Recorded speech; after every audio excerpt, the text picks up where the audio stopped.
All right, I'd like to call this meeting the West Southwest Milwaukee School Board to order, and I will lead us in the pledge. I pledge allegiance to the flag of the United States of America and to the republic for which it stands, one nation, under God, indivisible, with liberty and justice for all. Sarah, would you please call the roll? Yes, Mr. Burns, Present. Mr. Becker. Here. Mrs. Kaiser, Here. Mr. Keller. Here. Ms. Deal, Here. Mrs. Carr, Here. Mr. Sikich. Present. Mrs. Lee is excused. President Lee. Here. Proper notice of this meeting has been posted in accordance with the open meeting laws of the state of Wisconsin. Do we have any modifications to the agenda this evening? There are no modifications. All right, we'll move right into the superintendent's report. Thank you, Mr. Lee. First legislative update tonight. A Dane County judge ruled certain provisions of the 2011 Wisconsin Act 10, which curtail collective bargaining rights for most public employees, unconstitutional. And so the ruling came in a lawsuit by unions representing public sector employees who argued that the law violated equal protection guarantees in the Wisconsin Constitution. The case is expected to be appealed to the Supreme Court. So more to come out of that particular litigation. Recreation and Community Services, we would like to recognize the Rec Department for their leadership and the organization of the 2024 Independence Day Parade. Every year, the city of West Allis receives multiple compliments on how well run the parade is, how organized the marshaling is, and how much our participants love this parade. As shared by Chelsea Familaro, City of West Allis Tourism and Events Manager. This 100% because of the rec team. So again, congratulations. I want to send a special shout out as we did last meeting to Shelley Strasser and her team. So outstanding job on facilitating the parade.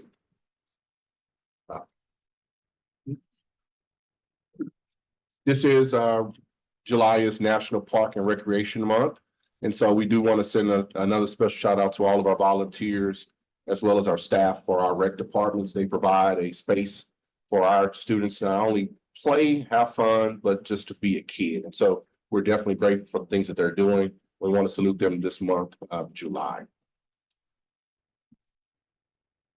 This month, we do have our Faces video. And so I'm going to actually turn it over to Carolyn Hunt, who's going to take us through our Faces. Lynn is the Student Services Secretary at Frank Lloyd Wright Intermediate, and she exemplifies the dedication and commitment it takes to keep our school running smoothly.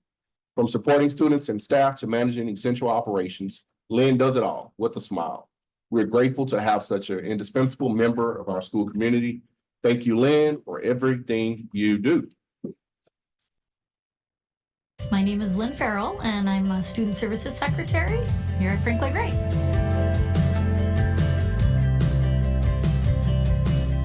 I'm born and raised in West Allis, so grew up in our school district with our rec programs. I love them all, both. They're near and dear to my heart.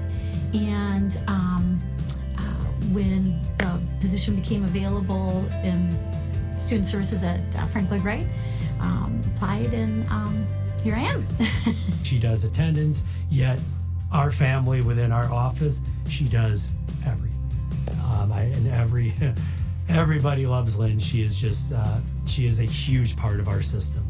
She is one of the most positive people I know. And that's what makes working in an office special, because many times that's not the case. And for Lynn to manage all these kids, medications, parents, working with other secretaries, working with student services staff, ourselves, and all the teachers, she's always positive.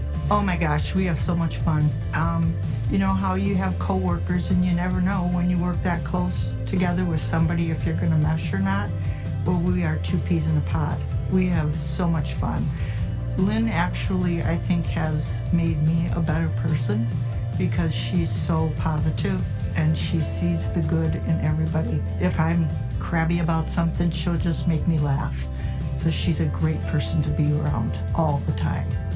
Building relationships, I try to be a positive person. I want them to know that I'm there for them, like I would be for any other student, teacher, whomever, parent. If I can be of that support, if they can feel safe in trusting me, then I want to be that person. I think that's important, and building relationships goes across the board, whether in the classroom, whether in my office, whether, outside. I want them to feel that I can be that person for them. My role is to make an environment, a school, that people do want to work at. I've heard many times from Lynn herself, that she's very happy that I'm here, but I'm thinking, well, the role's reversed as well. I think to have people want to be here matters. Like I said, for the ladies downstairs have been together a long time. They know what's going on. It becomes effortless instead of constantly trying to keep training. It's not the case. If I had to describe Lynn in one word, just one word, I would say dedicated. You can count on her for anything. She'll text me at night and say, now don't forget to wear your it's crazy sock day. Don't forget to do that. Or she's so passionate about everything that she does and serious. She doesn't take anything lightly. She just very passionate, dedicated person. She's very supportive of the staff. We get along so well with our administrative team, and Lynn works so well with all of them, with our counselors. It doesn't matter if the kid's in 6th, 7th, or 8th grade or a special student. They're all treated with the utmost respect. I would say, oh boy, gosh, there's a lot. But, what strikes me the most with Lynn is just the ultimate positivity. Because that's what makes her effective, I think, is kids trust her. There's no, I got yelled at. No, they come to her, they trust her, and staff too. There's many words that describe what she does, but her as a person, she's just a positive person. And that's what separates her sometimes. I think that's what it is. We support each other, and that's huge. And again, the teachers are so supportive, admin is so supportive, and the kids too are endearing, and they kind of know when, you might need a little pick-me-up with a funny thing that they say or a compliment that they give. So it just, again, I think that support is throughout our building, which is great.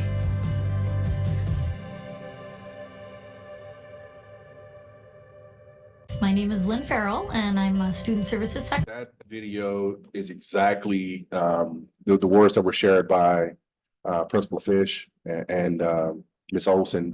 I couldn't say it better. She's usually the first person you see when you walk into school, and she always has a smile on her face. That one word I would say is selfless, because no matter how she's feeling, she wants to know how you feel. And that means a lot to me, to know that when I walk in that school, no matter what's going on that day, she's gonna sort of put a smile on my face. And so shout out to Lynn for her faces this month. Other community events. So I had one-on-one meetings with cabinet members, also with board members, and visited some summer camps, as well as summer school, board agenda review meetings with parents and constituents, also meeting with the rec department and theater directors. Just wanted to kind of highlight before I close out our HR vacancy report. So compared to last year, on this day, the 22nd, we were at 9.31% vacancy rate for 23. And at this particular point last year, only one school was at 0 vacancy. And this year, I'm proud to announce that on July 22nd of 24, we're only at 2.53% vacancy rate for the district. And there are 9 schools that are at 0 vacancies. And so it's gotten down to the point where I can tell you what the vacancies are at our schools. And I think that's a good place to be, looking at the number of schools that we have. So just want to put, if the community could help me get the word out, we do have 2 SLP vacancies. One is a 0.5 currently, and the other one is is a full-time, but it's split between 2 schools. We are considering moving that 0.5 at halftime to a full-time position, because we're finding it hard to find a part-time speech teacher.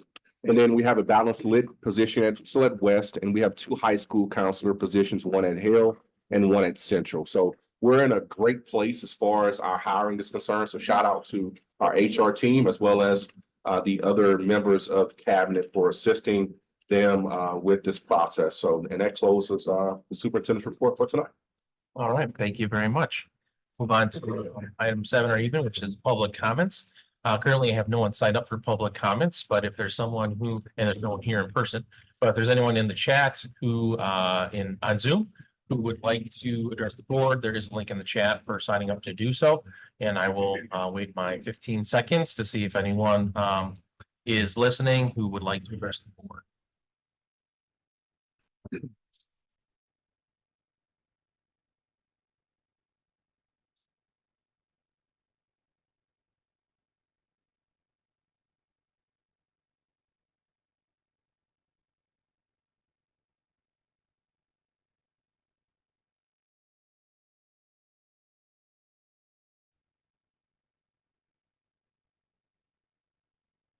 Okay, see no additional signups. I'm going to close public comments at this time. Move on to item 8, board reports for this evening, starting with 8.1, a review of the board calendar. So today is July 22nd. We have our regular Board of Education meeting, and then we have a board committee structure workshop after the meeting. Then on Monday, August 12th at 6 p.m., we have a regular Board of Education meeting, and then on Monday, August 19th at 6 p.m., we have a board workshop, and that board workshop will be held at the 9333 district office. So board members, please take note. Anyone who would want to participate in the workshop, that we will not be here. We will be at the 9333 building. And then on Monday, August 26th at 6 p.m., we have a regular Board of Education meeting. Moving on to 8.2, board committee reports, starting with 8.2.1, employee engagement and culture. Mr. Keller. Thank you, Mr. Lee. We met last Tuesday, which was July 16th. The first thing we talked about, Dr. Robinson already covered. So our vacancy rates are trending really good, and we are in a very strong place compared to previous years.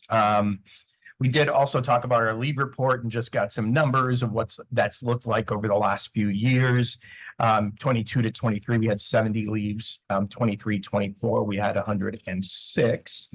And so far for 24, 25, we have 37. And again, these leaves could be for a variety of reasons. We also talked about exit interviews again. So we got some updated data. What we had done is added location to our exit interviews to see if we could identify any trends or any other things that the data might start to tell us. Through this most recent course of exit interviews, what we did find was, a number of individuals really leaving for new or other positions or career changes and things of the like. One thing that was brought up at the meeting, especially for those individuals who have left for new or other positions, is if we could have a secondary prompt asking further, like what led to that? Because obviously, well, I shouldn't say obviously, but a lot of times I would imagine if you are accepting a new position or a different position, there was some other reason behind that. It wasn't just that you decided to accept a new role. There was probably something else that was kind of influencing that decision. So we're hoping to dive down a little bit more and get some more data to see what else it will tell us. Other than that, we talked a bit about our Summer Connection newsletters for new educators. We had one on June 25th as well as July 9th. And we'll have 2 more issues between now and our new teachers starting with orientation. That was pretty much our meeting. All right, thank you very much, Mr. Keller. Any questions for Mr. Keller regarding his report?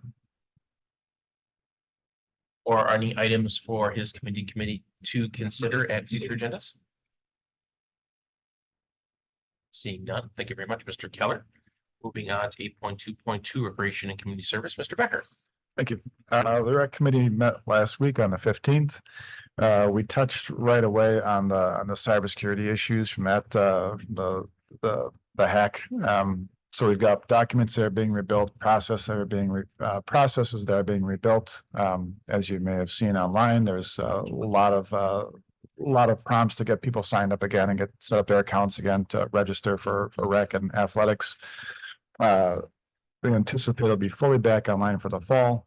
One of the concerns was something that we'll have to wait and see because the registration was down, or there was a concern that their participation rates will be lower. So there might be revenue hit there, but we'll report on that down the road. The fall should be fine, but again, make sure everybody's re-registering, signing up. We talked a little bit about the construction. Things are moving along at Irving. The lane tear down is underway after the vandals there. Also, it sounds like there's some progress from the West Dallas Police Department. So thanks to them for putting the faces out there of the folks who were seen on camera during the break-in. If you have any information, please reach out to the police department. We also looked at the strategic plan pretty briefly. Shelley Strasser's team is still working with the small group leaders, trying to make sure we're on track and getting a draft to the board as soon as possible before school starts. That is all I have. Thank you very much, Mr. Becker. Any questions, for Mr. Becker, regarding his report? One clarifying question. I know last we heard from Ms. Strasser was we were waiting on a permit from West Dallas for moving the gas meter. Has that permit been received at this point, or are we still waiting on that? Monday, I think we were still waiting for it. I think that was something that was on the way. Okay. And was there any note? It was just sitting with the city. There's no known issues or anything. I didn't get any kind of a time frame. I don't know, but I can double check and see what's going on with it. Okay. Thank you. All right. Any additional items that anyone would like to have the committee consider at future agendas? Seeing none, thank you very much, Mr. Becker. Moving on to the point 3 board member reports of community events. Any community events where members attended? Ms. Kaiser? So yesterday I attended a meet and greet with, I believe District 2 Alder people, Marissa Noling and Chad Halverson. It was a really nice way to meet other people in the community. A lot of school people were there as well. They had the rec department truck was there with lots of stuff to play with, and the fire department was there. So I just want to recommend to the community that if there are more meet and greets for your Alder people, check them out. I'm gonna be checking them out because it's always good to have a positive relationship with the other leaders in your community. Absolutely. Thank you very much, Ms. Kaiser. Mr. Keller? About a week and a half ago, I was able to attend the 101 Dalmatians performance that was put on at the Docky Auditorium. I will admit I have not seen a production with some of our younger students in a while, and I was really impressed by the job that they did and the fact that they were able to burn off some energy by running through the stands and making it a little bit more interactive. So it was a good show, good length for the age group as well, and just really good job overall. Thank you very much, Mr. Keller. Anyone else like to report events they attended? Ms. Carr? I also did attend 101 Dalmatians, and I always look for something that, you know, is just special about this performance. And it's about Dalmatians, but there's other dogs that are represented in the play. And I just thought the attention to detail was so amazing. Not only did they look different with their costumes, but they also had different barks. Bark was different according to whatever dog they were playing. It was really darling. I really enjoyed it. Thank you very much, Ms. Carr. Yeah. Ms. Deal? My daughter and I were actually able to stop by Pershing a couple weeks ago and go to the popsicle event. So if you weren't able to go to the one at Hoover or Pershing, there is one tomorrow from 2 to 4 at Jefferson. So I recommend if you're out and about, it's supposed to be warm out, get a free popsicle, spin the wheel, you can get chapstick. We took up a WAWM beach ball up north this past week. So fun stuff that you get, sunglasses, I think, lots of fun stuff. So check it out. Say hi to Carolyn and Rachel. All right. Thank you very much. Anyone else want to report any events they attended? All right. Move on. 8.4. I don't have any additional items to report on at this time. So move to our consent agenda. Starting with approval of minutes from our July 8th regular board meeting. Then 9.2 is our employment summary.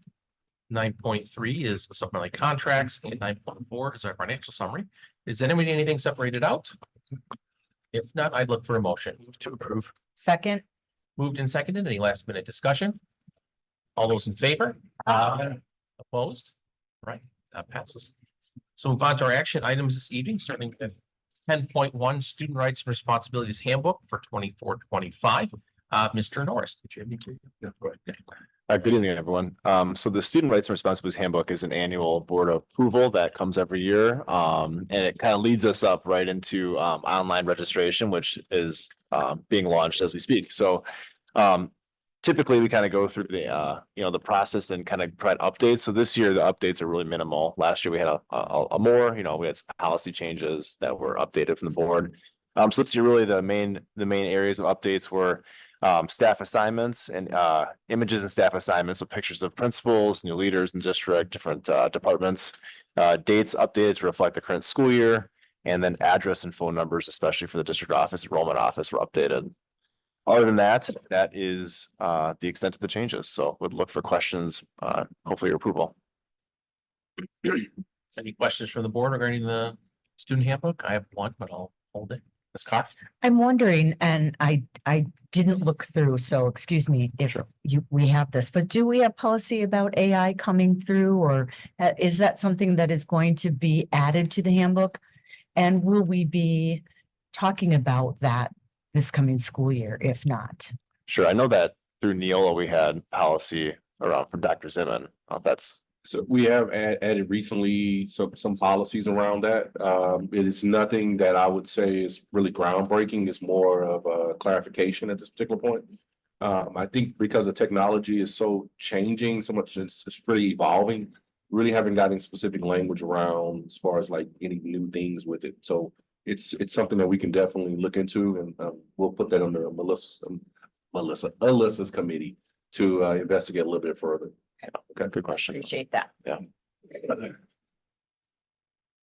So my question was, you alluded to it, Mr. Norris, about the policy changes we've made, specifically around cell phone use at the secondary level. And I just was wondering if we had gotten any additional feedback on that as far as how the current policy is working, if there's any feelings, if there's any additional changes that need to be from both a staff and student perspective.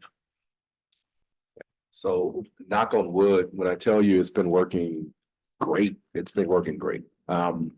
I think the students, and this is even from students who were adamantly against it initially, comments have come to me and said, no, this was a great idea, because now we're really focused on what we have to do inside of the building versus being on our phones all the time. So it's not as much of a distraction. I think, kids have voices and they just really want to be heard, and they thought, I don't know about the process or everything about it. I think they just felt like it was just something being thrown on them for the most part. But no, it's been a great thing. It really has. Just want to check on that, since that was a new change for us over last year. We have one year of use at this point. So I mean, I see. I actually think we're the model for a lot of other districts. I've received a number of calls from other districts who want to know about our policy and how we implement it. So yeah, certainly ahead of the curve. I would agree, Dr. Robinson. say what's up. Certainly ahead of the curve. I agree. Oh, no. Yeah. Good to hear. Any other questions? If not, I'd look for a motion. So moved. Move to approve. Second. Sorry. Moved and seconded. Any last minute discussion? All those in favor? Opposed? All right, that passes. Then move on to 10.2 resolution authorizing the school district budget to exceed revenue limit by $5.8 million for recurring purposes. Dr. Robinson.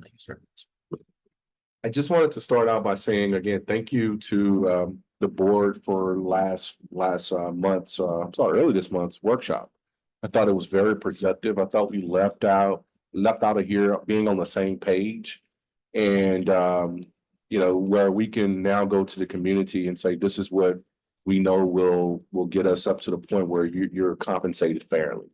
And so for this particular first item, we are asking for support on it. And Aaron, you had any more specifics about any details? Yeah, so what we plan to do is we have about 16 slides we want to go over with you guys and give the full board kind of a glance of like the communication marketing plans. I'll turn over to Caroline in a second to talk through that.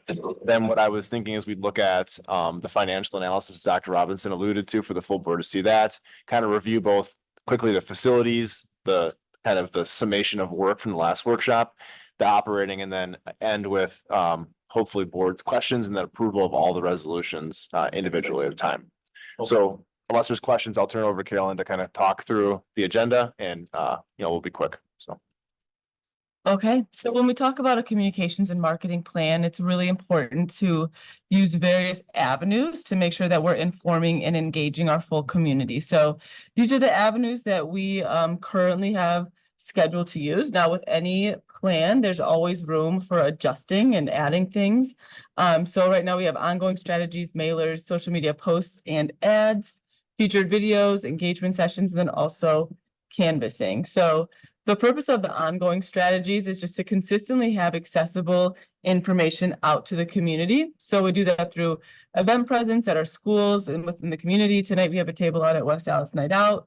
Accessible information, so rack cards, one-pagers, stickers at frequented areas. So we'll be in the Expo Center at State Fair, City Hall, Library, multi-unit housing. We've also reached out to some real estate companies to pass out our information as well.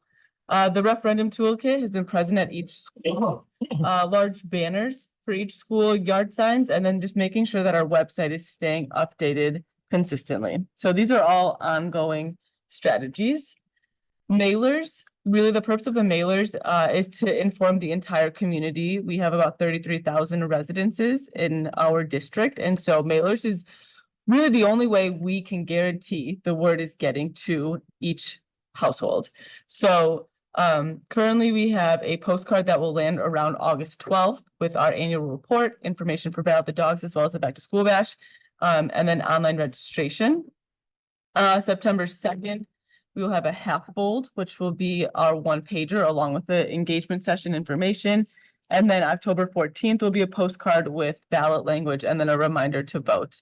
The dates are estimated landing times. We know that the mail does get a little bit backed up with any election, but our company we work with has given us some pretty strict guidelines of when we need to get things submitted. So we are very much on track for all of our mailers to arrive within those weeks.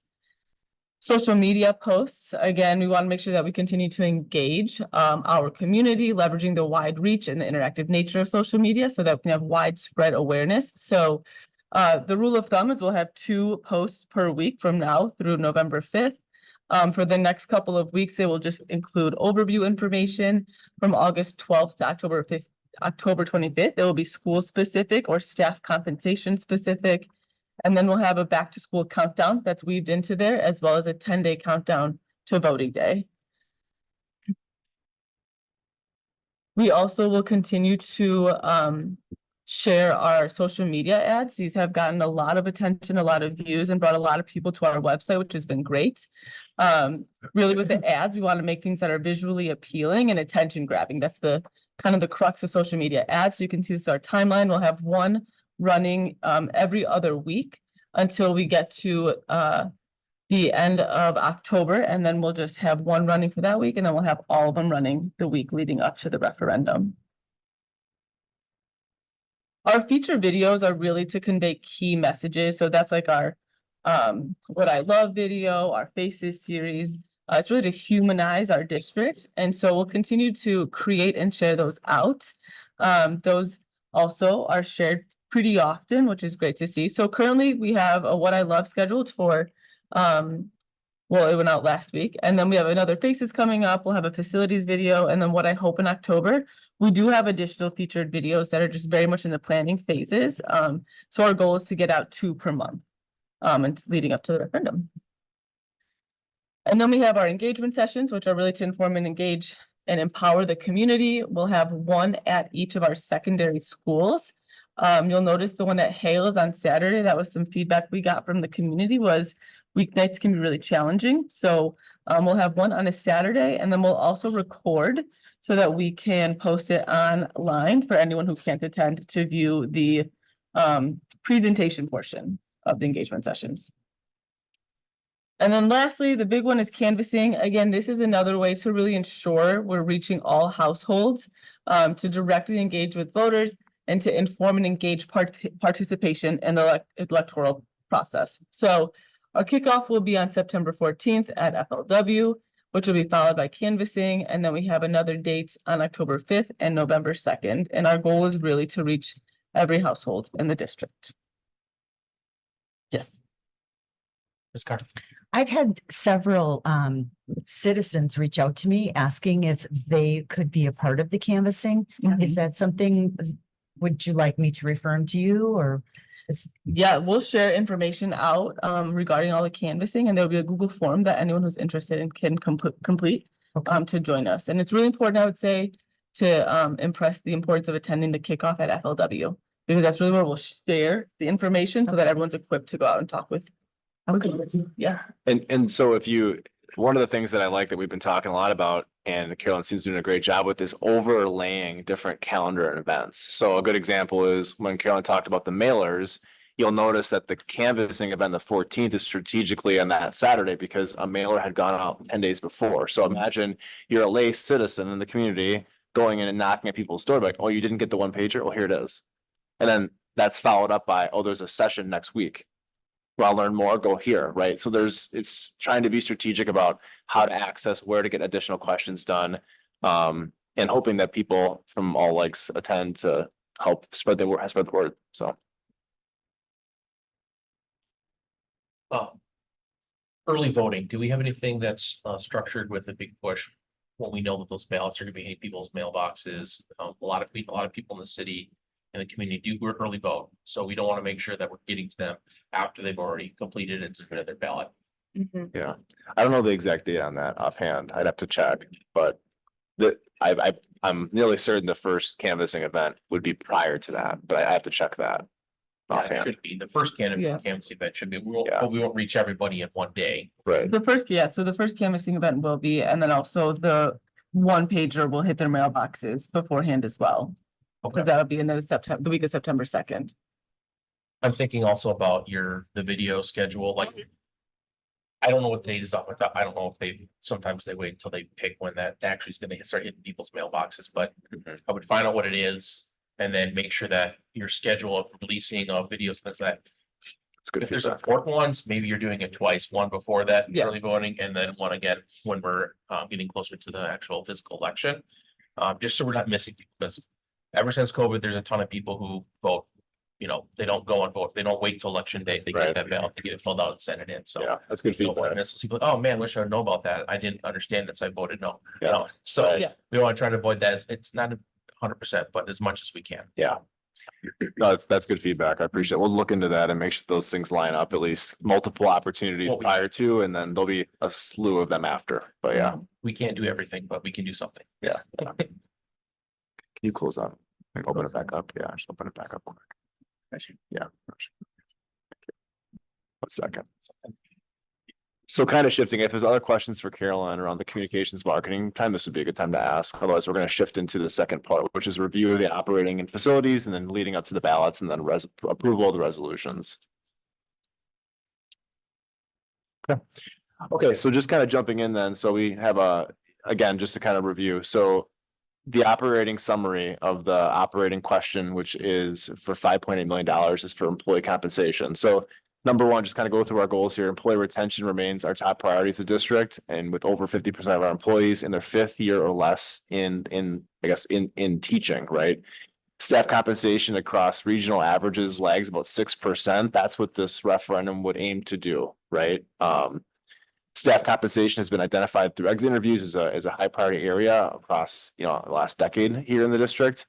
And the next two pieces here that I think are really important to hit home is that through the 2 surveys that we facilitated, one internally and the second externally with school perceptions, that the community has showed there's a commitment there to support our teachers in higher compensation, our staff.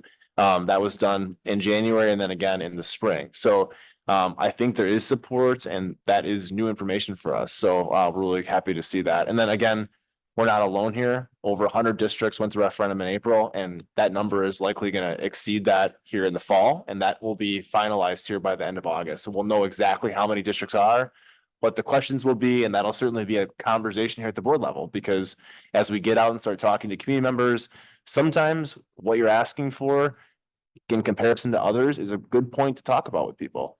We're not alone, and this is what they're asking for. Here's why, and this is the decisions we made. And that's important to talk about because not everyone has that information. So we'll certainly bring that back here in about a month so you guys know, and also as a part of our ongoing conversation. Shifting to facilities, kind of the updated plan at $70 million includes the following, not school specific here. 58 total ADA bathrooms being updated across all schools, 52 sections of roofing across 11 schools, HVAC updates, which includes boilers and AHUs across 12 schools, window and air conditioning units at 7 elementaries and Docky, given the other schools in the district have air conditioning. Air filtration in the Woods class at the tech ed classroom at Hale, tuck pointing across the district, safety updates, and other area projects as presented at the last board meeting. Just want to kind of bring that back for the full board to see, so that plan reflects kind of your feedback 2 weeks ago. Shifting here to the financial analysis and mill rate. So Baird, our financial advisor, was able to put together the projection here, obviously pending state aid and things like that, approaching to 25-26. But as it stands today, the estimated mill rate impact for the operating question is 56 cents. The estimated mill rate impact for the $70 million capital bond is 52 cents. So combining them, it's $1.08. Granted, again, for anyone listening, these are separate questions. So you have to look at them separately and look at the impact in terms of a tax increase separately and then together, right? So some people may decide to vote for one or both or neither, right? You have that option. But for both questions, you can see the average increase for someone in the community with a property value of $240,000 is $259 in the year, which is about $21 a month. And that's the breakdown for both. And then you can see it's about a 50-50 split in both questions of approximately. So that's kind of the financial piece of both questions. So shifting here, we'll go through the operating question and the capital question, then we'll get to the resolutions if you guys have questions. So the operational question we landed on was, shall the West Allis, West Milwaukee School District, Milwaukee and Waukesha Counties, Wisconsin be authorized to exceed the revenue limit specified in section 121.91 Wisconsin statutes by 5.8 million, beginning with the 25-26 school year for recurring purposes consisting of only teacher and staff compensation and benefits. I believe actually the last part got removed. Yeah. The last part actually is not on there. My apologies. It's up to staff compensation. That was a conversation we had, but that's that. And then the facilities is, shall the West Allis, West Milwaukee School District, Milwaukee and Waukesha Counties, Wisconsin be authorized to issue pursuant to chapter 67 of the Wisconsin statutes general obligation bonds in an amount not to exceed $70 million for the public purpose of paying the cost of a district-wide school facility improvement project consisting of safety, security, and accessibility updates, roofing, HVAC, boiler, technical education, building infrastructure, and site repairs, capital maintenance, and acquisition of furnishings, fixtures, and equipment. So that's kind of after we took the feedback from the full board, put that through the legal team at Coles and Brady, and that's kind of where things landed. So any questions on that? I know we specifically talked about ADA versus, so was it decided accessibility is the better term to use? That's what they have seen as well too, through Coles and Brady work with other districts. They recommended that word be used. Yeah. Yeah. Questions? Okay. Okay, with that, So I'm sorry. oh, sorry, go ahead, Amy. Sorry, excuse me. The language that we're using. I noted there was a person on Facebook who did bring up about the language, and I just wanted to clarify, what exactly are we required by law? Like, is this a requirement by law? Because people were asking me, like, because it's confusing. But I said, I think that we're pretty much tied into the wording based on law. So I just wanted to confirm that for, If you go back to the city. yeah, so the operating one's actually a good example, because if you look at the question here, the amount is required. The year, the word recurring or non-recurring, and then anything else after that is up to the district to change. So you can see about 2/3 of that is required by state statute to be on the question. I just more wanted to just get that answer or that question answered. It's a good question, and that certainly our intent, like most districts, is not to make it more confusing, because people always go, what am I supposed to vote for? You know what I mean? They don't know what's what, right? But yeah, good question. Anything else? Okay, so we'll turn to 10.2 now, and I'll go through it kind of as directed by Coles and Brady. So I won't read the entire thing. And for the board to make a motion, you can make a motion to approve as previously presented. So we don't have to read the whole thing, but I'll go through it once and then you guys can make a motion based on that, should you move to approve. So, the administration would recommend a resolution, the school board entertain a resolution authorizing the school district budget to exceed a revenue limit increase by $5.8 million for recurring purposes. This is the initial resolution. The initial resolution above will authorize the district to exceed the revenue limit by $5.8 million for recurring purposes beginning in the 25-26 school year if a referendum is approved by the voters in the November 5th election. So I'd look for a motion for that resolution. Move to approve. Second. Move in second. Does anyone have any last minute discussion? All those in favor? Aye. Opposed? All right, that passes. Thank you. 10.3 is the administration would recommend an initial resolution authorizing general obligation bonds in an amount not to exceed $70 million. This initial resolution, as explained above and presented previously, will authorize the school district to seek general obligation bonds in an amount not to exceed $70 million if a referendum is approved by the voters on November 5th, 2024 election. All right, so I'd look for a motion on that resolution. Move to approve. Second. Moved and seconded. Any last minute discussion? All those in favor? Aye. Opposed? All right, that passes. So the final resolution for the evening is kind of accumulation of both the initial resolution, which is the capital, and the resolution authorizing to exceed the revenue limit. This resolution 10.4 officially allows the state, the county to put this on the ballot, right? So this resolution, I'll go through it here. It says resolution providing for a referendum election on the questions of the approval of a resolution authorizing the school district budget to exceed the revenue limit by $5.8 million for recurring purposes, and an initial resolution authorizing the issuance of a general obligation bonds in an amount not to exceed $70 million. It is the administration's recommendation that the Board of Education approve a resolution providing for a referendum election on the questions of approval of a resolution authorizing the school district budget to exceed the revenue limit by $5.8 million for recurring purposes, and an initial resolution authorizing the issuance of the general obligation bonds in an amount not to exceed $70 million. This resolution above will allow the school district to place two questions on the November 5th, 2024 ballot. One, the allowance of the school district to exceed the revenue limit by $5.8 million as previously stated, and two, to issue general obligation bonds in an amount not to exceed $70 million as previously stated. I look for a motion on this resolution. Move to approve. Second. Moved and seconded. Any last minute discussion? All those in favor? Aye. Opposed? All right, that passes. All right, thank you very much. That concludes the business, our action items we have for this evening. Then we'll move on to our workshop. On board committee structure, we. Like a 5-minute recess or so. All right. So, Got it. Okay. So we have a little bit set to do. So we're going to do a very strict 5-minute recess. So please come back in that time. We're out recess. and 1 second, no, Sarah's gonna get some signatures from you guys for the referendum too, just so she'll come around. Yeah.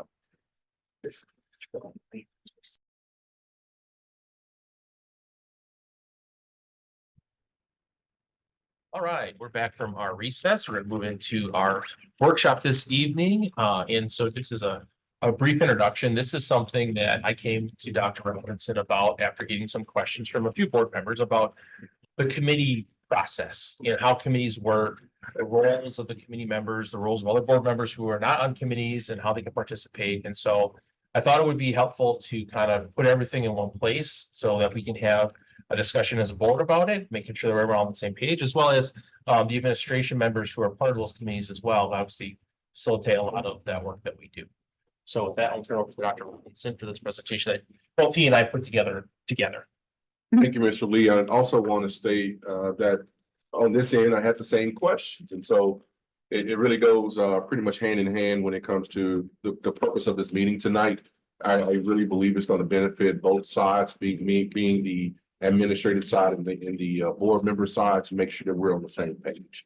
So as we go through the presentation, next slide. Reviewing the agenda real quick, we'll go through the goals. We'll also review and discuss the roles and responsibilities of members of the standing committee, voting and non-voting members. What happens prior to the committee meeting, what happens during the committee meeting and what happens after the committee meeting. So I tried to do some sort of sequential process so you can kind of see how it flows as well as a community. And then questions and wonderings, and then we'll also want to note in here, I do have a board member toolkit that we've created. So this is a live link. We've also given you, I believe they have this handout as well. Yes. They have this handout that shows you some of the documents that are listed in here. And these documents in this toolkit can be accessed at any time. They have examples of some strategic plan. Tonight's presentation is stored in there, has a logic model in there. It also has the link to WASB's website. In addition, board meeting information straight from policy. So a lot of policy is listed in here. So we just wanted to kind of give board members sort of a toolkit that they can access pretty easily. In addition, I got this idea from another district that they use this for their new board member orientations. So this is something we can use when we're having orientations if we ever have to onboard a new member to the board. So our goals this evening: to review and discuss the roles of standing committees, to develop consensus and consistency within the Board of Education standing committees, to have a collective understanding of standing committees and relationships between the board and administrative representatives, and to develop an understanding of Robert's Rules of Order through the moving of a motion. And actually go for, as of the last 5 minutes before coming over here, I kind of took that one out because I didn't really want to go into Robert's Rules too much, but we will kind of dabble on it a little bit from time to time, but it won't be a lot of work done on that right now. It's a lot to handle in a presentation, and I just didn't want to force something in there, but we'll kind of discuss some things with Robert's Rules. Excuse me. Our standing committees: college and readiness, and that particular committee aligns with leading and learning as well as student services. Communications and community relations, it aligns with our communications and engagement department. Employee engagement and culture aligns with human resources. Our financial stability and efficiency with the business department. And recreation and community service committee aligns with recreation and community service department. Our standing committee members: all board members serve on a committee except the president. Most members serve on 2 committees except the vice president, who serves on 1 committee. 3 members per committee. 2 members serve as the chair and the vice chair of the committees. The superintendent's designee in this particular presentation may be referred to as the admin representative. It's the same person. Is a non-voting member of that body. They are not a member of the committee, but they're there to support the committee and the work of the committee. But of note, they do serve as a secretary of each committee, and we'll kind of talk about their responsibilities as it relates to the committees in just a second. Okay. Our standing committee members, again, here we go. Member 1 is the chair. Member 2 is that vice chair. And member 3 is the at-large member. Again, 3 members on the committee because we always need a tie-breaking vote. Okay. Other board members may attend or present views on the subject. However, they do not have a vote in the committee. Okay. So if you're not a member of Mr. Becker's recreation committee, you're welcome to come to that committee. You're welcome to have your opinion stated on a particular topic. However, you're not allowed to vote on that topic in committee. Okay.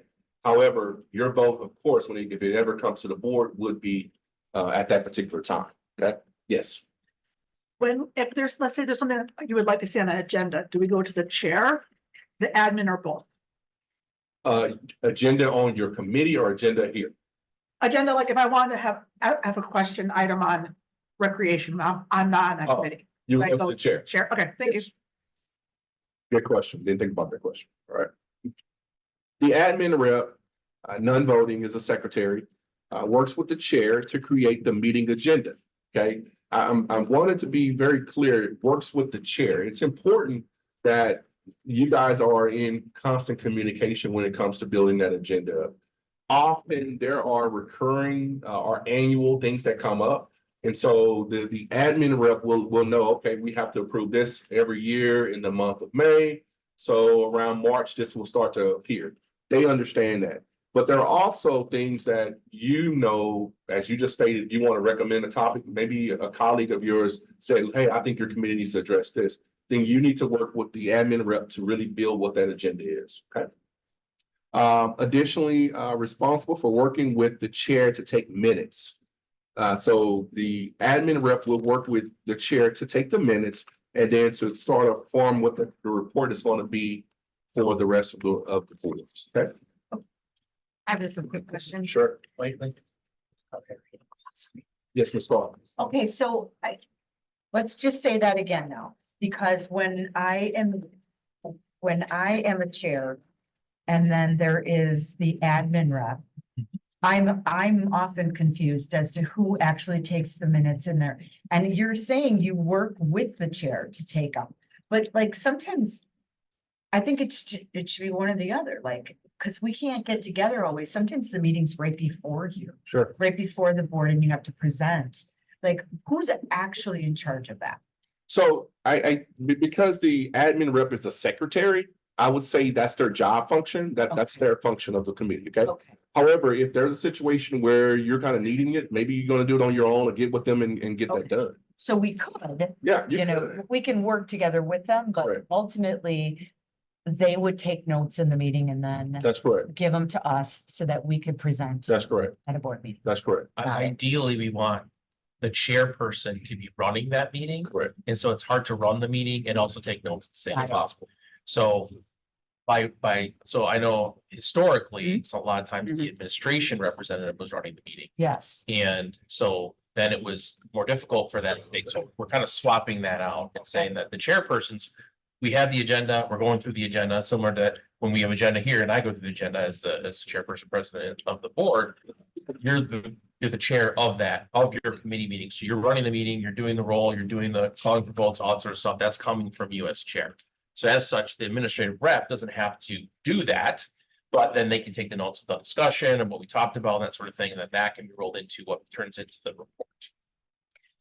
So a follow-up on that. So I know that there were times in the past when board members would have ideas and things that they wanted admin to discuss or look into, and they would want that on the agenda. And we did that a lot. And I know that there was some pushback from administration, and I kind of saw that they were like, wow, you know, they want us to collect data on this. They want us to look into this. It was a lot to ask of them.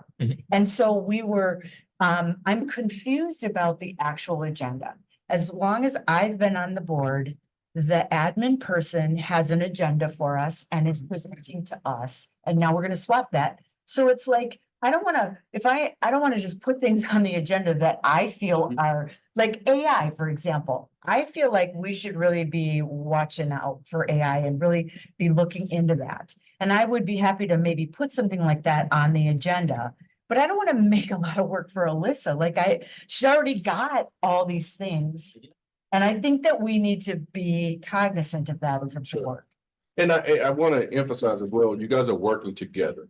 Okay. Okay. So really and truly, there should be a conversation ahead of time where Alyssa would say, in this particular example, this is what we have coming up, you know, and you say, okay, this is what I would like, and that's your agenda. Okay. Like you really needs to be a conversation before the meeting to build that up. Okay. And it's not something that says that everything that goes on the agenda has to be discussed at the very next meeting. No, it's not. So it's something that might be like, this is something that I would like to look into. So let's look at the next 3 months and see where we might be able to find some space for that if we can or not.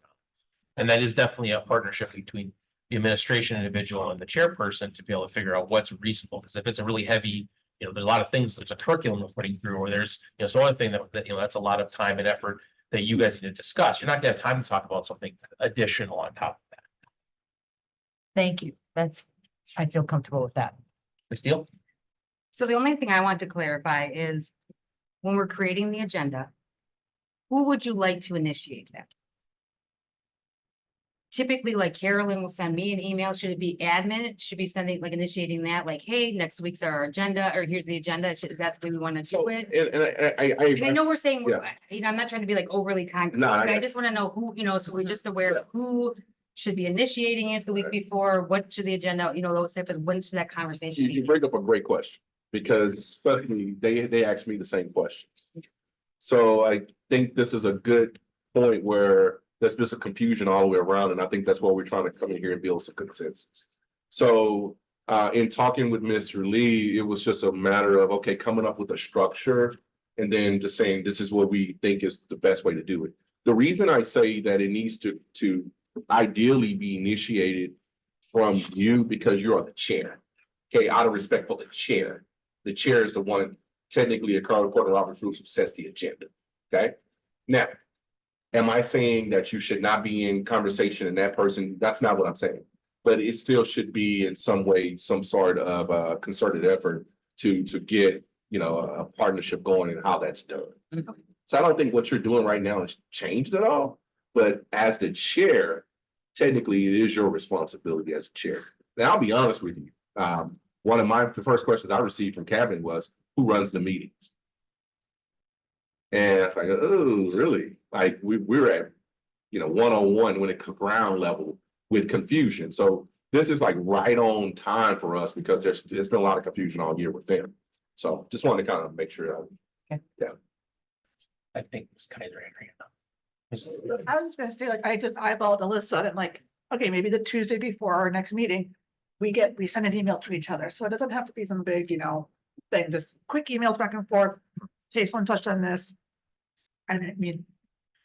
is It that- doesn't have to be a big production. Right, yeah. It can be very simple and straightforward, and maybe everyone's like, well, here's what I had on my agenda. Does it look good to you? Is there anything additional that you want to add to it? Whatever. And a lot of agendas are going to be based off of previous agendas, right? Things you either talked about before or things you didn't get to because, you know, conversation took too long. So I think the agenda piece is going to be a little bit easier. The only thing comes in the question is when there's new things that you want to put on that agenda based on feedback from board members, yourself, or the community.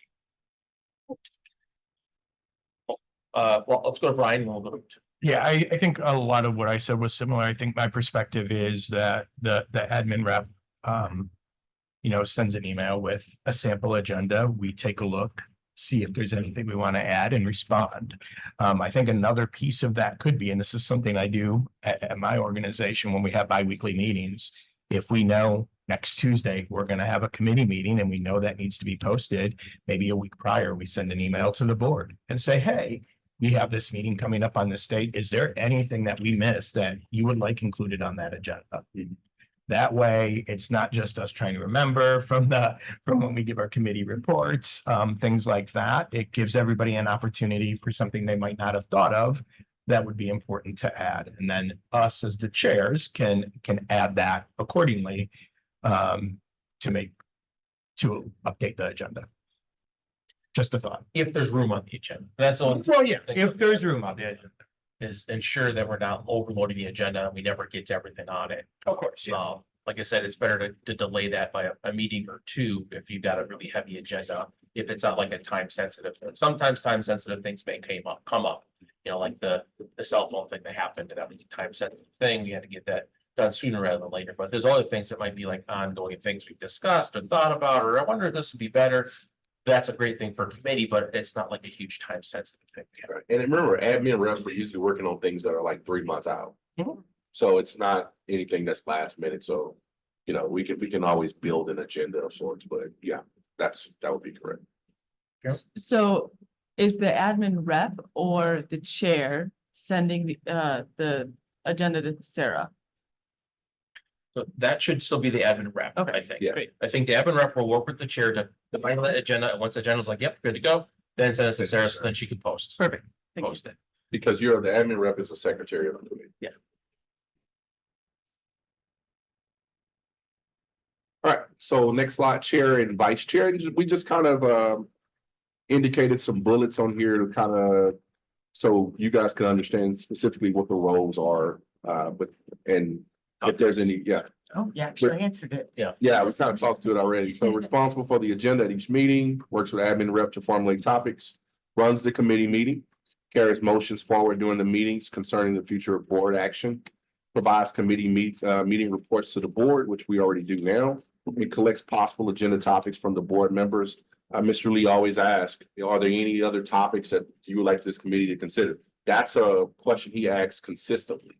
So that would be that particular time. And yeah.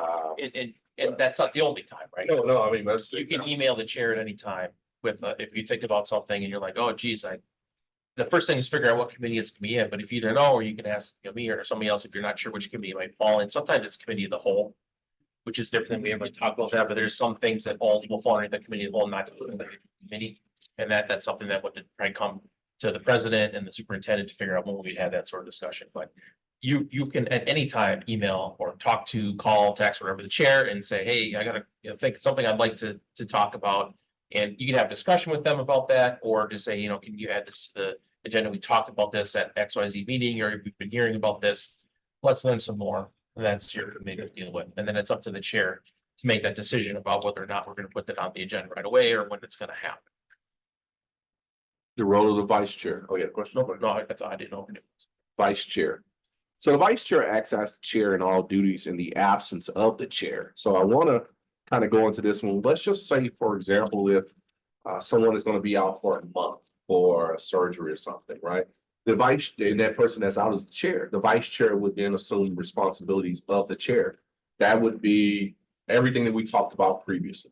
But let's just say, for example, if the chair is out for a committee meeting and they notified you as the vice chair that they're going to be out on next Monday for the meeting, I'm not going to be there. You have to know that you need to assume the responsibility and roles of the chair. Okay, that's what that's for. And that means that as chair, for those who are chairs of committees, to be aware of that as well. Remind your vice chair, hey, I'm not gonna be here for that committee meeting, so make sure to get with XYZ person to get that agenda put together, because things don't stop just because we're not here. We want to make sure that that we continue moving that process forward, regardless or not people are out for whatever reason. So I guess that's another chair responsibility. Ensure you got someone to fill in for you if you're not going to be there. Next slide. So according to Robert's Rules of Order, a standing committee can originate recommendations and motions concerning subjects with this area of responsibility without specific instructions from the assembly. So if as a chair, you would like to talk about AI in your committee, that's your right as a chair to set that item on that agenda, okay? If other individuals would like to see items on your agenda and they would send those items to you, that's also something that would be added to that particular agenda. When we talked about board consideration, we talked about that question Mr. Lee always asks. One example, I just tried to provide some perspective and context on this one. Student representative on the board, okay? And I said, and then this example, this idea was sent to the committee from a board member through formal or informal discussion. I don't know if that's the case or not, it's before my time, but that's an example of how that eventually an idea can become policy, okay? So just want to kind of put it in perspective, something that really happened to us, and it actually became policy. At that slide. Well, next one, put it up there. Pause for question. Okay. Go ahead. Just on that point, I was the committee member who brought it up and brought it to our committee because I learned about it at convention.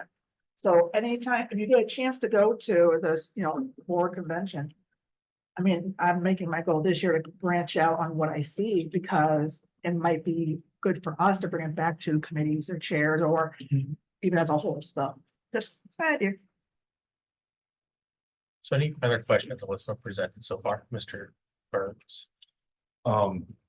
What kinds of things would need to be voted on? Because it talks about that, and I have subsequent questions, and based on that answer. We're getting to that part. Yeah, we're getting to that. Okay, it's on presented, it has Robert's rules. All right, so then maybe with a motion. What needs a motion to carry forward? Yeah, right. Killing me, because all my questions are based right on there. Because this goes back to what happens. I don't want to give you the answer. You gave all the other answers for those. And I did that. I started something bad. Yeah, I know it. Can we? Just hold on. Are there any other questions or things we've already presented? Where's channel 58? Right? All right, do you have one on something that we presented, Mr. Burns, or do you have something? Robert's rules, who carries a motion, that's on one of the things that you presented. I guess then as it comes forward and as you go, maybe I'm not seeing them, but, for who carries a motion, but then also in particular, if there's an absence, people do need to do that. And then the other one was actually voting. So if we're not part of a committee, we can't vote on anything. Not in committee. Not in committee, right? But then we run into, and this is kind of a cascade. If there's only two people that can vote and they vote 50-50, one says yay, one says nay, what happens to? Then that particular vote is tabled until the next time we have 3 people. But I thought the rep is the rep a voting member? No, you have No. 3 or 3 board members. That's right. Okay. So, I thought you were saying that one was out. no, yeah, one was absent. My brain got confused because all my other questions, you shot me down. All right, so then it tabled to the next one. And then I guess. No, and then it's about motions. Can you carry a motion if you only have one person be like, all right, bring a motion? Well, second, can you second yourself? Like, To answer that question, no. okay. But as a chair of a committee, you can't make a motion, which is different from the committee of the whole. Okay. So we go into Robert's rules, and I said I wasn't gonna do that right there. Got me on that. All right. All right. Next slide. We're good, Ms. Burns? I'm good. All right. Any other opportunities? So, next slide. Or can we ask them as we go? Please ask me as I go. All right. Seriously, all right.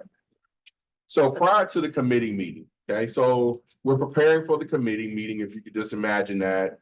Proper notice is given by Sarah to the public that, we'll be talking about a particular topic in this committee on this day. Committee chair will set the agenda, pre-meeting and conversation should occur with the admin rep. We talked about that already. This would include items the admin rep knows need to be discussed, sort of like those annual items that come up, or items that have been recommended by yourself as a chair or other members of the board. The agenda action items may include annual board agenda items such as, and these are some topics I put on here. And these are not annual, but I put them on here anyway. Budget, financial stability and efficiency. We know every year they approve the budget, right? Student board representative is not an annual deal, but that goes through that particular committee. Recreation center at Lane is not an annual thing, it was a one-time thing, but it went through that particular committee. Staffing and vacancy report, that's an annual thing where it's exposed to the public, let everybody know what our status is as far as our hiring is concerned. And district newsletter would be an example of communication and community relations. These are topics that go through various committees. All right, During, so Mr. Burns, we're about to get to your point, okay? What I provided for you is just a sample of what could be an agenda, okay? It's in this toolkit as well. If you're running a committee, all you need to do is just hit that tab and there's your agenda, okay? The only thing that you would need to add to it would be the actual topics that may come up. But the template is done for you if you would like to use that. It's an option. So here's some sample order for the agenda. We always call a meeting to order. We always do a roll call for the record. And we review and add any modifications to the agenda. So that would also go to an approval as well. And then we will approve the minutes from the previous meeting, okay? You always have to approve minutes to the previous meeting to put them in the record. Public comments optional according to board policy and at the chair's discretion. Okay, that's an optional thing. Okay. Number 6, old or unfinished business. These are items that have come up a number of times over the past 3 months. It could be a situation where you've had to call in witnesses, you've had to call in experts, you've asked the admin rep to pull this data and come back to us. There could be a number of reasons why you've had to go over something a number of times. That's old business, okay? Under old business, topics that may have been discussed previously and are brought back for possible consideration or vote of support. May include items needing further discussion or a larger debate. Okay? If further debate is recommended, then a determination will be made by the committee if a workshop is needed. There's no vote on that. Okay? As a chair, you're able to say, hey, we can't agree, we need to bring this to the entire. Okay? And then you will go to Mr. Lee and say, hey, we've had this discussion, we need a board workshop. All right. If a vote is, if the committee does not recommend, then a discussion takes place on next steps. A vote of the committee members should be taken on items that will be presented to the Board of Education for action. Okay? For action, not for a board workshop. There's a difference, right? So action would mean that usually there's already, a board workshop has already occurred. The board has given you input and has told you, this is a concern, this is a concern, go back to committee and adjust it. That's when, and that next committee meeting, then you're gonna take an action of either support or to not support. That's your action. All right, Mr. Burns, I'm gonna stop. Go ahead. No, that's where I want it. All right, We're good. okay, we're good, okay. I just want to make one note on the public comments for people who don't. If a member of the public comes to your meeting, they're not a participant. No. They can do a public comment if you choose to let them. And then that's it. That's when discussion is over with that person. And is it 3 minutes? Yes. Okay. 3 minutes. It's treated the same as a public comment here at the board, except that it's noticed as such that there's no requirements. We're not noticing public comments, but in our policy, it says there can be public comments. Just like we don't have to have public comments for our board meetings, but we choose to allow them. We notice them every time. So because it's noticed in the agenda, we always have the option for it. However, in committee meeting agenda, there isn't a public comments section that's noticed, right? But if someone shows up to your meeting and as chair, you're like, they want to say something, okay, they can. Obviously, all your meetings are public, so anyone can come to your meeting, right? You can't bar someone from being at the meeting. But as far as requiring to let them to speak, there is no requirement for that. And so if you're like, we got a jam-packed agenda, send us an email, whatever, try to, we don't have time to have public comments on top of everything else. That is up to the chair. All right, number 7, new business. These are items that have not appeared on the previous agenda. They're new for discussion. Any new business, these new business items may be voted on. Okay, now an example would be any annual updates that usually there's no changes from last year. There's a state statute is required, the board approves. Those are things that could really be a new business that could actually be taken on in the committee for a vote and provided for the rest of the body to approve. Okay, Mr. Burns, like you had a question. I do. It's not formulated yet. I have a different question though, back on 6 now though. Okay. For the, if you're doing a discussion and you're deciding on whether or not something needs to come up for a workshop, there's no vote required.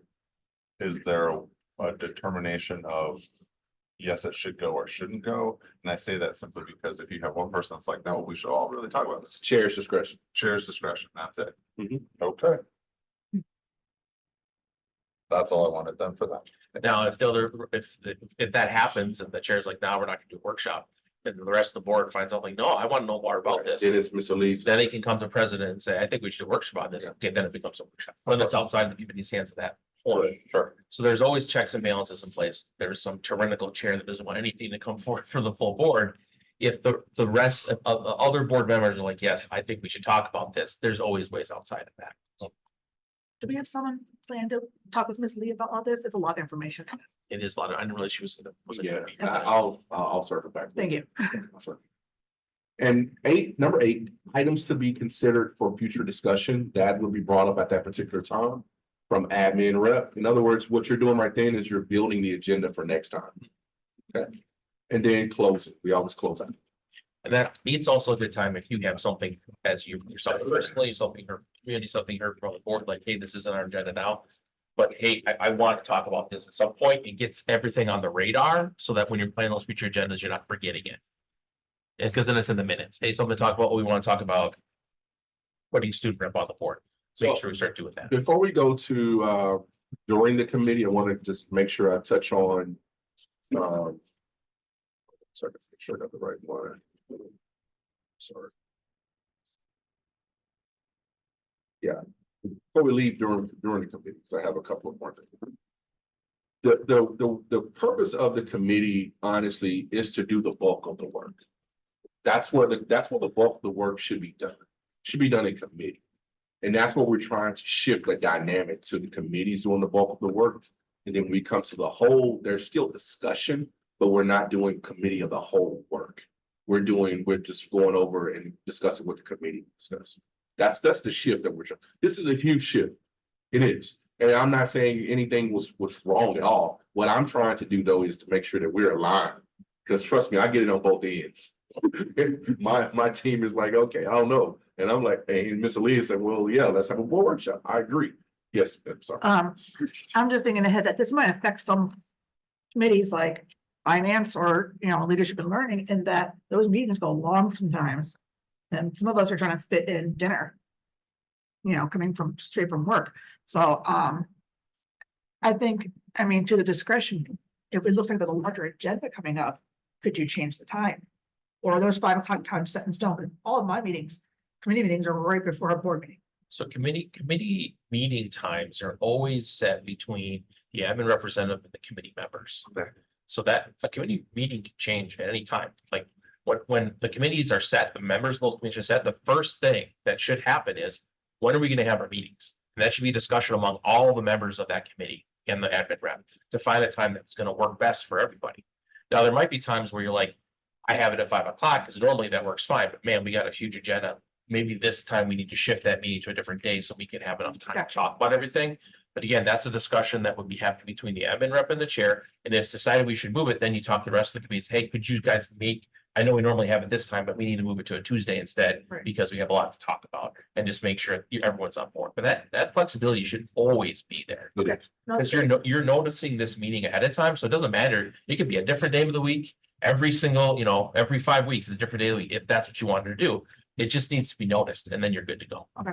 And I think it's important too for the admin rep to really be conservative in making the schedule, helping you make the schedule out. You don't want to put 10 things on an item on an agenda for one night. That's not considerate of your time. And so it's just really about how do you schedule that. So just looking ahead. I think it's also important that if you, as a board member, things on the agenda that you're gonna bring a lot of info to, you need to let other people know. Because there's times that someone really gets passionate about something, they come in and suddenly you're like, I thought we had enough time for this agenda item. We've had to push things to the end because we end up talking about only one thing for an hour. So if that I'm just making a suggestion to, if you know that this is something that you're really going to be bringing a lot of information about, you're really concerned about, maybe letting committee know that this might run a little bit longer because you've got concerns. Because I've had committee meetings that go 10 minutes and I've had ones that go really long time. So during the committee meeting, but now we're following a board workshop. Board workshop was last week. Board gave you some recommendations, some questions, suggestions, and now you're going back to committee to see how you can get some type of compromise made on their suggestions, okay? So number one, following a board workshop, the committee gathers at its next scheduled meeting to discuss feedback concerning the topic. During this committee meeting, they work on a compromise of options to satisfy the concerns heard from other board members mentioned in the board workshop. Of note, this is the admin rep's job between that board workshop and that next board committee meeting to try to come up with and listen what those concerns are and come up with some suggestions. Okay, that's the work on our end. That's what we do right now. We're usually, when there's a controversial topic, I'll call them in and say, okay, this was the feedback. What are we going to do? And so that work does not necessarily involve you guys. That's really on us. But I just want to give you an idea of what kind of work, what happens behind the scenes. The admin rep presents several suggestions and alternatives that will hopefully create an opening for consensus and compromise. That's the reason why we're going back to the drawing board, because if we hear all of these negative feedback during the workshop and we come back to committee and say, you know what, forget that, we're just going to bring it in. Guess what's going to happen to it? It's going to be voted down. So we're not gonna do that. Number 3, the committee chair takes a vote to support the item. Okay, this is where I think you are. This vote is non-binding. Okay, of note, a negative vote by the committee would not kill the topic. So when you're a committee, you've already had a workshop. They made suggestions. You've heard the suggestions. You think you're in a good place. You vote to support as a committee.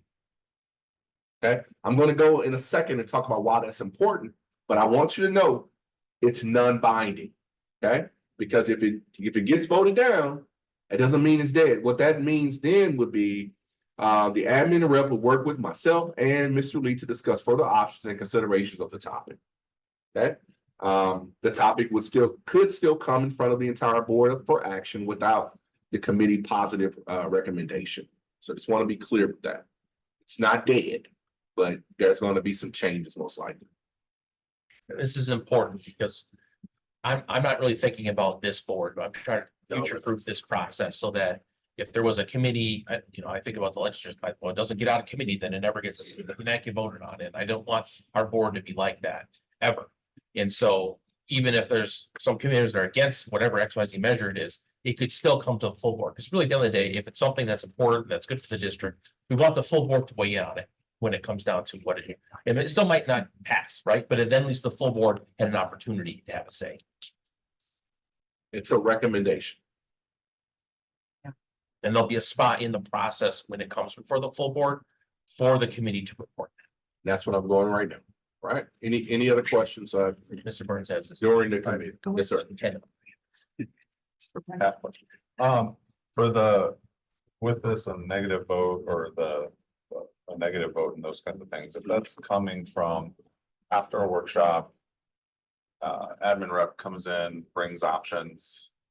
Those aren't necessarily what the committee's feeling, and the committee suggests other options at that time to vote on, or does that have to go back to you and board president in order to? It would need to go back to us. Okay. It would need to go back because if they're making a recommendation, trust me, it's something that we've already talked about. Right. Okay. And we've already tried to come to sort of like in the center a bit. So they would need to come back and further discuss what the recommendations are. Okay. And when something like that happens, because that's a little different than the scenario here. Is that then something that after they check, they do their due diligence or whatever, they bring it back to the committee, and then we can talk whether or not that's feasible or not. Okay, sir. All right. Yep, it's good. All right. After the committee. So now we are in session with the entire board. Okay. Alyssa, I got her name right this time. I apologize for earlier for calling her Melissa. Alyssa. It has just presented an item that she's now ready presenting for board action. This is where we are in this process. Okay. So during the formal discussion of a topic before the board in actions, the administrative rep, in this case would be Alyssa, leads the discussion through a summary presentation discussing changes, edits made since the board workshop. Very similar to what Aaron did tonight. He talked about the changes that were made to the presentation concerning referendum, and highlighted exactly how do we get to that particular dollar amount that we were asking. Okay, that's a quick example. Now, this is the big change, and I want to make sure I'm kind of overhyping it a bit because it's not that big of a change, but it's a shift in the way we've kind of done things. So prior to the entire board discussing, the committee chair will be asked to provide a brief description of the way in which the committee undertook the charge of the change. Yeah. So Mr. Lee, following the admin rep's presentation, would then say, hey, Mr. Keller, you're the chair of that committee. Could you weigh in as a committee chair? And what I'm asking the chair to do is to just basically talk about the process. Over a 3-week period, we met, we had discussions, we brought in teachers, brought in admin, you brought in students. Like just bring us into the conversation of it. And then what are the facts that you uncovered? What were the committee findings or conclusions? And then what are the recommendations? So as a committee, we recommend that you support this. Okay, and then, but I was just saying, and the main difference with this is that we're really focusing on what happened in committee, not maybe what your other thoughts are and discussion that you want to have. We want to hear about, okay, this is what happened in committee, this is where we went, this is where we came, and the committee thinks this is a good idea. You might not think it's a good idea, but the committee thinks it's a good idea. And then once we get that report, then we can move into the discussion. I don't know if we have now.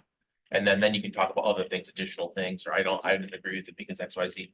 But, or if the committee didn't think it was a good idea, we talked about it, there was concerns about this, this, and this. We didn't think it was addressed in what was presented, so, but we wanted to have the whole board to be able to consider it still, and that's why it's. so the major change that I overhyped was the committee member chair. It's just gonna go first with the discussion. That's the only change. Makes sense.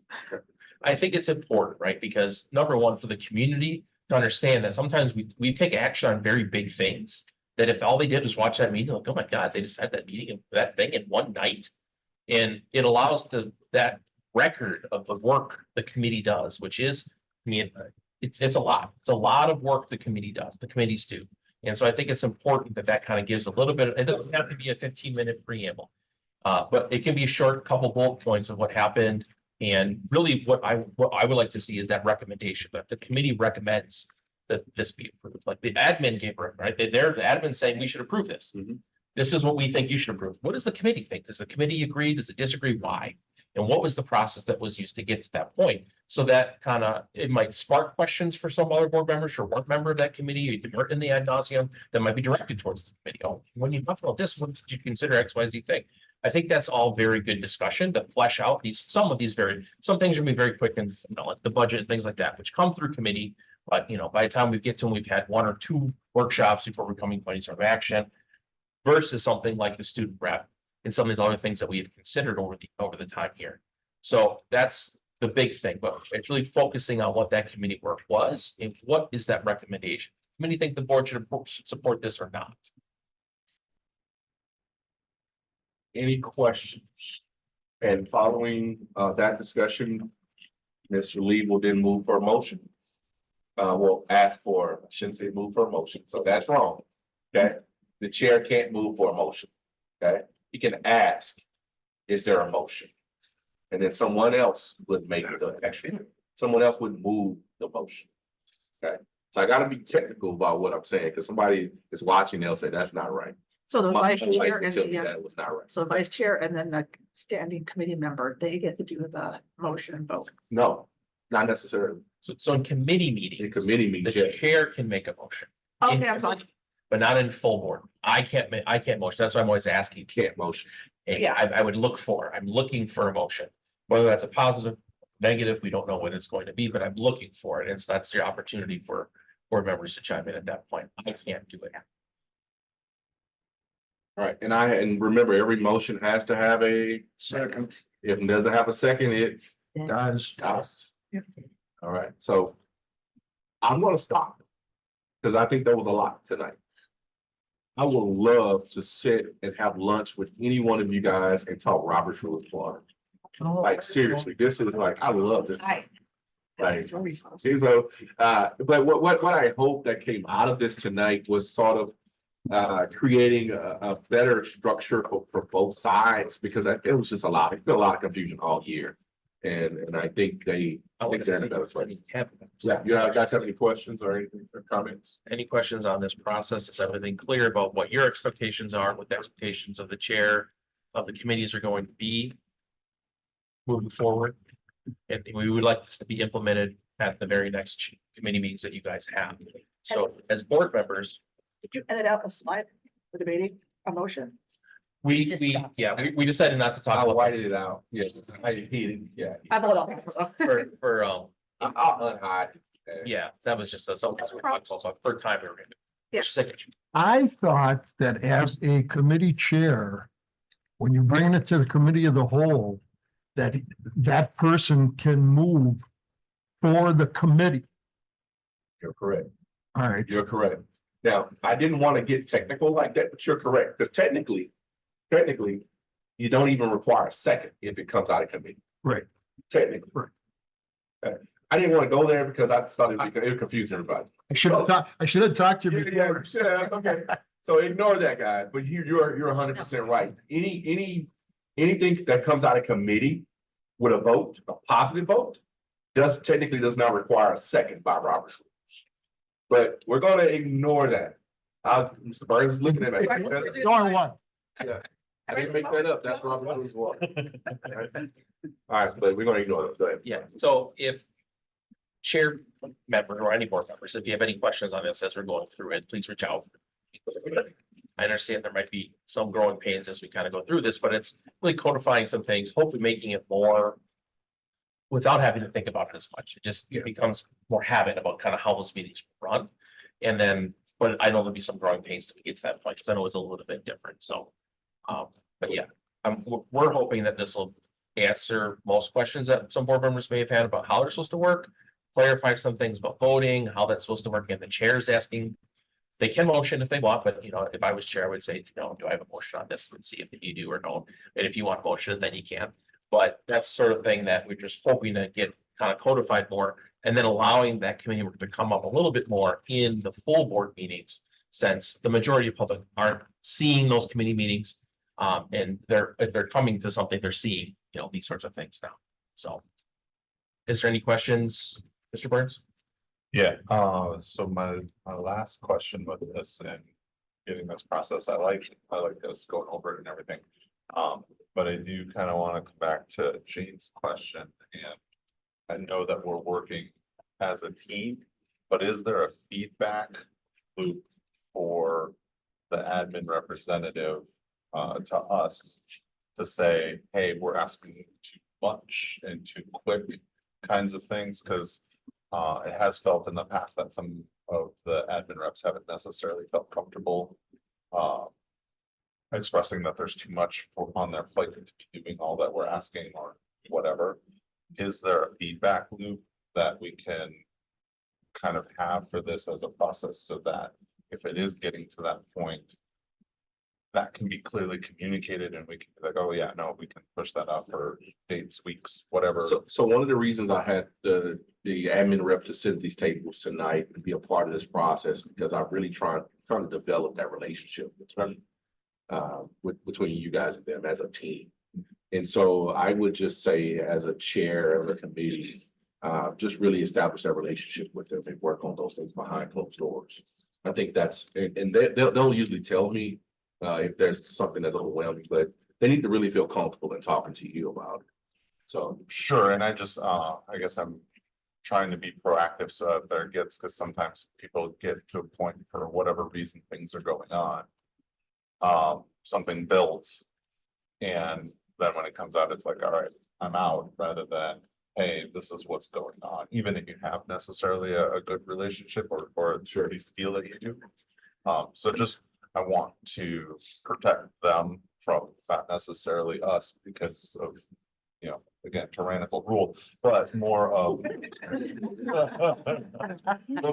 just like, we're not necessarily aware of what's on their plate. We're not aware of, they're not aware of what's on our plate. And so if we're asking something that we think is simple, it's like asking, a computer programmer, oh, you can just add this, right? And they're like, no, that's 3 months of work. right.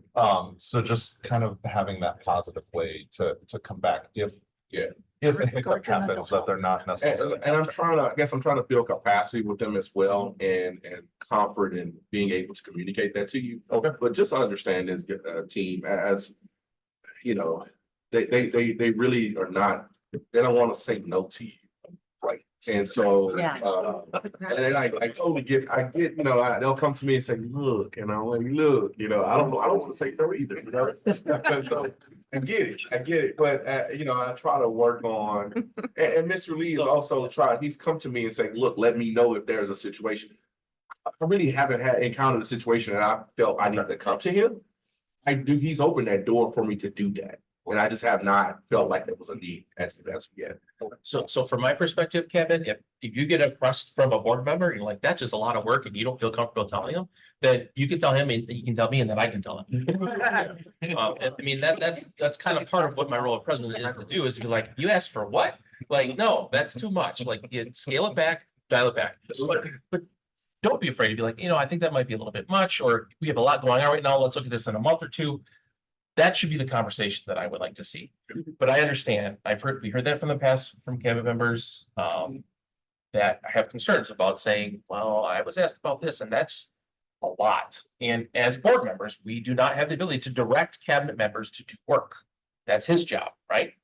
So the committee work is part of their, well, we can't direct and say, okay, what you need to do is like, well, this is something that I would like to see. And then you can say, this is what they asked for. And he can say, yep, that's reasonable, or nope, we got to do half that or this much, or how about we go from this angle? That's that dynamic. And then when they come back and say, well, I thought a little bit more and this is where I came back. Well, that's why, because you asked for 6 months work, but we only got 1. And so that's why we're coming back to where we are here. But if that isn't enough, if as a board member, you're still to the point of, I don't have enough information to make a decision, or I don't feel comfortable about this. You still have the right and ability to use it, but we have limitations on time and everyone else's work, right? So the whole point is though, like, it's a back and forth conversation about what that's going to be. Additional questions? Additional questions? Not questions. I guess I was just gonna say that overall, with many of us being new this year, like this has been a work in progress for sure. And now us being able to come together to all at the same time, hear this information, have the packet, know that we can have that conversation if we have questions. And having developed those relationships with each of you, I think that we're in a much better place than we were, on day 1, July 1st last year, when we were all working on figuring this out, as far as like having that being able to be comfortable about that and have those conversations if it feels like it's getting to that space. Absolutely. And that was definitely part of why I brought this to Dr. Robinson, so that I was cognizant of that as well. And in the past, we had members of these committees who were here for many, many years, and the process was kind of the process. So I think this is a good thing, and hopefully it will be a more streamlined thing. It might seem more onerous at first, but again, I think hopefully it will streamline the process that we're going through for these things, and just make it more time efficient for everyone involved. Job team. All right, if nothing else, then I would look for a motion to adjourn. Move to adjourn. Second. Moved and seconded. Any last minute discussion? All those in favor? Opposed? All right, let's go to the National Night Out.